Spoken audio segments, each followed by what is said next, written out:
Baik, bismillahirrahmanirrahim. Assalamualaikum warahmatullahi wabarakatuh. Selamat pagi anak-anakku sekalian, santriawan dan santriawati Sekolah MBS Kampung Sawah yang insya Allah selalu Allah lindungi dimanapun kalian berada dan selalu diberikan kesehatan. Amin. Sebelumnya, barangkali masih ada yang belum tahu, perkenalkan nama Ibu Handini Nur Pratami. Ananda bisa panggil Ibu dengan Ibu Dini. Nah, yang insya Allah selama prosesnya atau selama semester 1 tahun ke depan ini, Ananda akan bertemu dengan Ibu dalam mata pelajaran IPA. Nah, sebelum kita masuk ke materi, ada beberapa materi yang akan Ibu sampaikan, yaitu untuk semester sekarang, atau untuk semester 1 ini ada 5 materi yang akan kita pelajarin. Yang pertama itu adalah besaran dan pengukuran, yang kemudian bab kedua adalah klasifikasi makhluk hidup, yang ketiga yaitu zat, wujud, dan perubahannya, kemudian yang keempat suhu dan kalor, dan yang terakhir itu adalah tentang energi. Nah, mudah-mudahan meskipun dalam proses pembelajaran sekarang ini tidak biasa dari sebelumnya, di mana Ananda semua proses pembelajarannya dilakukan di rumah, dan mudah-mudahan meskipun proses pembelajaran ini dilakukan di rumah atau melalui daring, tidak mengurangi semangat Ananda untuk belajar ya. Baik, kita langsung ke materi pertama, yaitu tentang besaran dan pengukuran. Oke, sebelum ke materi, ini ada beberapa hal yang harus Ananda tahu. Jadi pada proses pembelajaran ini, kompetensi dasar dari materi besaran dan pengukuran ini adalah menerapkan konsep pengukuran berbagai besaran dengan menggunakan satuan standar atau baku. Lantas, apa sih tujuan pembelajaran dari materi kita kali ini? Tujuan pembelajaran kita kali ini yaitu Ananda nanti diharapkan bisa melakukan pengukuran dan mengetahui pengukuran dengan satuan baku dan satuan tidak baku. Kemudian Ananda bisa mendeskripsikan besaran pokok dan besaran turunan beserta satuannya. Kemudian Ananda bisa mendiskusikan dan mengetahui pentingnya satuan terstandar dalam sebuah pengukuran. Seperti itu. Oke, next ya. Nah, adapun peta konsep dari materi kita kali ini yaitu besaran, di mana besaran itu dibagi menjadi 2, yaitu ada besaran pokok dan juga besaran turunan. Nah, besaran pokok ini dia ada 7, yaitu ada panjang, massa, waktu, suhu, kuat arus listrik, intensitas cahaya, jumlah zat. Nah, sedangkan untuk besaran turunan sebetulnya ini banyak sekali yang termasuk dalam besaran turunan, tapi di sini Ibu hanya mengambil beberapa contoh saja, yaitu ada luas, kemudian ada volume, massa jenis, kecepatan, dan juga gaya. Oke.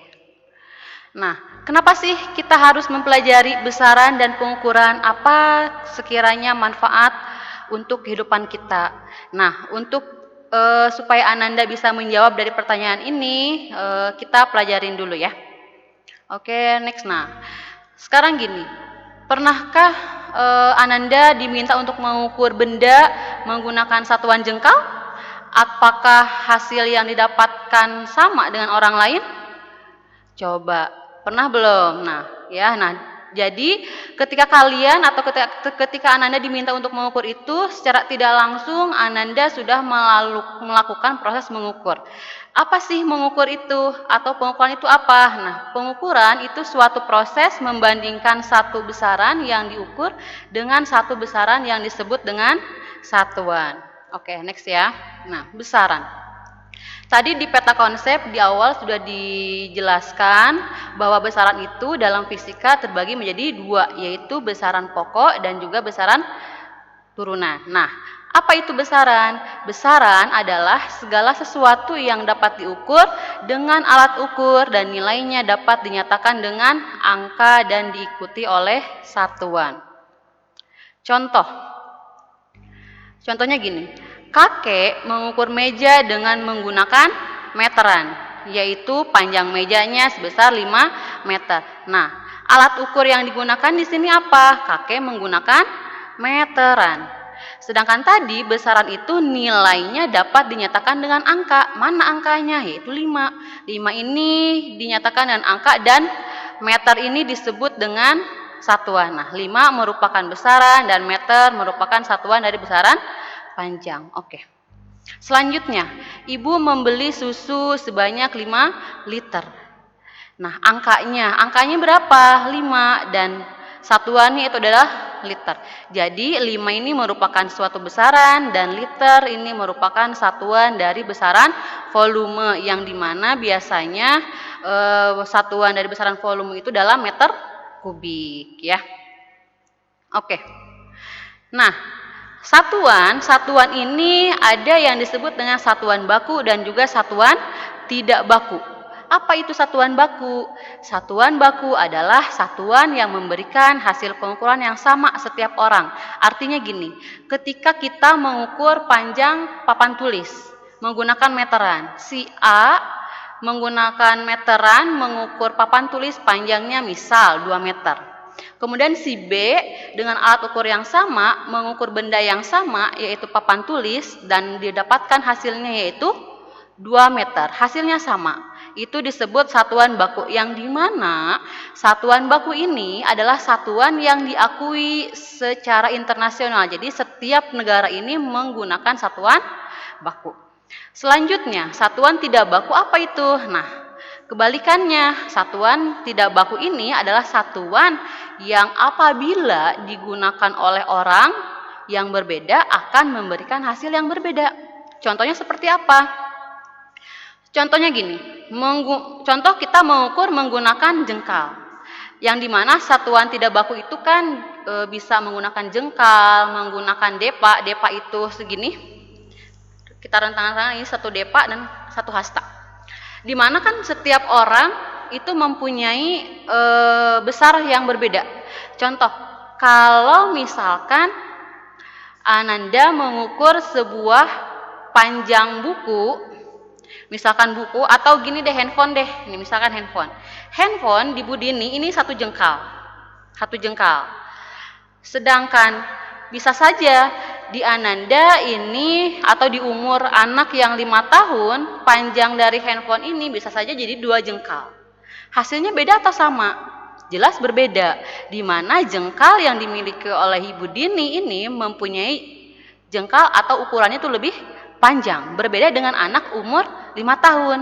Nah, itu disebut dengan satuan tidak baku. Kenapa satuan ini tidak digunakan? Karena dalam sebuah pengukuran itu harus didapatkan hasil yang pasti dan harus akurat.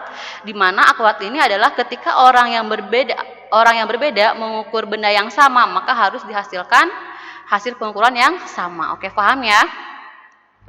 Jadi secara internasional kita ini menggunakan satuan baku, contohnya kayak meter, kilogram, Kelvin dan sebagainya. Oke, lanjut nih. Besaran pokok dan besaran turunan. Oke, apa itu besaran pokok? Besaran pokok adalah besaran yang satuannya telah ditetapkan terlebih dahulu dan tidak diturunkan dari besaran lain. Di mana besaran pokok ini dia hanya memiliki 7 besaran saja. Yang pertama, panjang, satuannya adalah meter, singkatannya M kecil. Kemudian nama besaran yang kedua itu adalah massa, satuannya kilogram, singkatannya kg. Kemudian waktu, satuannya sekon, singkatannya S kecil. S atau sekon ini apa? Sekon ini adalah kata lain dari detik. Kemudian suhu, satuannya adalah Kelvin dan singkatannya adalah K kapital. Nah, seringkali kalau di Indonesia kan kita mengukur suhu badan itu menggunakan derajat Celcius. Apakah boleh? Boleh, sah-sah saja. Tetapi dalam internasional atau secara standarnya, satuan yang diakui secara internasional dan diakui oleh setiap negara itu adalah Kelvin. Bisa saja kita di negara Indonesia ini umumnya menggunakan Celcius, tapi ketika sudah masuk atau ke negara lain, nah untuk diakui itu dia menggunakan satuan Kelvin. Kemudian ada selanjutnya itu adalah kuat arus listrik, satuannya ampere dan singkatannya A. Kemudian ada jumlah zat, satuannya mol dan singkatannya mol, dan yang terakhir itu adalah intensitas cahaya, satuannya kandela dan singkatannya adalah CD. Bu, boleh nggak kalau kita mengukur benda menggunakan sentimeter? Boleh, sah-sah saja seperti yang sudah Ibu jelaskan tadi. Mungkin sentimeter itu hanya bisa dilakukan di Indonesia, tetapi ketika kita sudah berada di negara lain, maka satuan yang diakui itu adalah dalam meter. Di mana meter dan kilogram dan yang lainnya ini termasuk ke dalam satuan baku nih. Satuan yang di sini, satuan yang sudah ditetapkan secara internasional. Oke, paham ya? Oke, lanjut. Nah, di sini ada konversi satuan dari panjang. 1 kilometer sama dengan 1000 meter. Kemudian 1 meter sama dengan 1 sentimeter dan selain seterusnya. Ini mungkin sudah pernah kalian pelajarin di SD yang dimana ada tangga konversi ya. Kilometer, meter, dan sebagainya. Nah, itu kalian tinggal hanya untuk mengingat-ingat saja. Nah, contoh soalnya gini. 20 km berapa meter? Nah, kira-kira 20 km ini berapa meter? Nah, 20 km ingat dari tangga konversi dia ke meter naik apa turun? Kalau naik itu dibagi 10, kalau turun itu dikali 10, oke? Kilometer sama dengan 20.000 meter. Kemudian 4 meter berapa milimeter dan seterusnya ya. Nah, selanjutnya ada konversi massa. Massa dan berat merupakan dua besaran yang berbeda. Seringkali kita menggunakan bahasa berat untuk massa. Tetapi pada istilah fisika, dalam ilmu fisika, berat dan massa itu adalah dua hal yang berbeda. Dua besaran yang berbeda. Massa adalah sebuah benda menyatakan banyaknya materi yang terkandung dalam benda tersebut, sedangkan berat, benda yang merupakan gaya tarik bumi atau gravitasi bumi yang dialami benda yang menyebabkan benda dapat bergerak jatuh ke bawah. Contoh, massa ini kan kita nyatakan dalam kilogram. Ibu membeli buah mangga, massanya 2 kilogram. Sebetulnya yang disebut di sini adalah massa, bukan berat, gitu ya. Oke, nah ini di sini ada konversi satuan dari massa. 1 ton itu adalah 10 kuintal, 1 kuintal 100 gram, kemudian 1 kilogram itu sama dengan 1000 gram, 1 ons itu sama dengan 100 gram, kemudian 1 gram ini adalah 1000 miligram. Oke, nah ini selanjutnya adalah konversi untuk satuan waktu, di mana kita tahu bahwa satu hari itu 24 jam, 1 jam itu 60 menit, 1 menit itu adalah 60 sekon. Lantas kalau satu hari berapa sekon? Nah, kalau satu hari berapa sekon ini kalian tinggal kalikan saja. 24 dikali 60 kali 60 detik. Jadi hasilnya adalah segini ya, 86.400 detik. Jadi ini satu hari ini ada 86.400 detik. Oke, yang selanjutnya adalah konversi suhu. Suhu diukur dengan alat termometer. Nah, termometer yang sering kita gunakan itu yaitu termometer raksa dan juga termometer alkohol. Nah, biasanya dalam kehidupan kita sehari-hari kita menggunakan satuan suhu yaitu derajat Celcius. Dan Kelvin ini adalah satuan suhu dalam SI. Nah, apa sih hubungan antara keduanya? Nah, hubungan antara keduanya itu dapat dinyatakan dengan rumus T sama dengan T ditambah 273K, di mana T kecil ini adalah T dalam derajat Celcius. Oke. Next ya, contoh soal. Misalkan gini, Reni memanaskan air hingga suhunya mencapai 65 derajat Celcius. Berapakah suhu tersebut jika dinyatakan dalam Kelvin? Nah, oke. Bagaimana nih? Biasakan ketika kita mengerjakan soal itu harus ditentukan dulu apa saja yang diketahui dalam soal, kemudian nanti tuliskan juga apa yang ditanyakan. Jadi jangan langsung ke rumusnya ini, tidak. Jadi kalian harus menelaah dulu apa saja yang diketahui dalam soal dan kemudian apa yang ditanyakan dalam soal tersebut. Jadi yang diketahui dalam soal di sini Kan tadi Reni memanaskan air hingga suhunya mencapai 65 derajat Celcius. Oke, berarti yang diketahuinya itu adalah T kecil sama dengan 65 derajat Celcius. Nah, berapakah suhu tersebut jika dinyatakan dalam Kelvin? Nah, otomatis ini adalah yang ditanyakannya. Berapakah suhu dalam Kelvin? Oke, T besar ya. Nah, oke, baru dari sini ketika kalian sudah menentukan apa yang diketahui dan apa yang ditanyakannya, baru kita tentukan rumus yang sesuai. Nah, oke, rumusnya di sini T sama dengan T ditambah 273 K. 273 ini sudah ketentuan ya. Nah, oke, T-nya tadi sudah diketahui bahwa T ketika Reni memanaskan air ini suhunya 65 derajat Celcius, berarti T-nya 65. Kemudian ditambah 273, jadi 65 derajat Celcius ketika dinyatakan dalam Kelvin ini yaitu sebesar 338 Kelvin. Oke, paham ya? Oke. Selanjutnya nih besaran turunan. Kalau tadi sudah kita jelaskan besaran pokok, nah sekarang kita masuk ke dalam besaran turunan. Apa itu besaran turunan? Besaran turunan itu besaran yang satuannya diturunkan dari besaran pokok. Jadi kalau tadi besaran pokok itu hanya ada 7, selain dari 7 yang tadi, nah itu disebut atau masuk ke dalam besaran turunan. Ya, nah sebetulnya banyak contoh dari besaran turunan, tapi di sini kita hanya mengambil beberapa contohnya saja. Yang pertama ada luas, kemudian ada volume, berat, gaya, dan massa jenis. Oke, yang pertama itu luas. Luas rumusnya itu L sama dengan P kali L. Nah, P di sini dia masuk ke dalam besaran apa? Besaran panjang, ataukah besaran waktu, ataukah besaran suhu? Panjang. Di sini berarti jelas besaran panjang. Dan L di sini lebar. Lebar ini masuk ke dalam besaran apa?